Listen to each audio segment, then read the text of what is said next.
Hello everyone and welcome to this channel. This video is related to how to present news headlines in the school morning assembly. Good morning to all. This is Minakshi from class 8th. Today's news headlines are: INS Vishakhapatnam is the first ship of Project 15B at the Naval Dockyard in Mumbai in the presence of Defence Minister Rajnath Singh as the chief guest at the ceremony.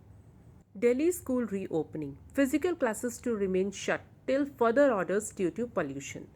Directorate of Education makes big announcement.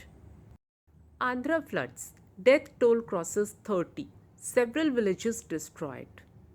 Now some international news. Singapore, India VTL to start with 6 daily flights from Chennai, Delhi and Mumbai. Train services soon between Siliguri and Dhaka, Srinagar. And now some sports news. Rohit Sharma becomes second batter to hit 156s in T20s. He breaks Virat Kohli's massive world record in T20s, becomes first Indian to incredible feat. And that's all. Thank you. Have a nice day.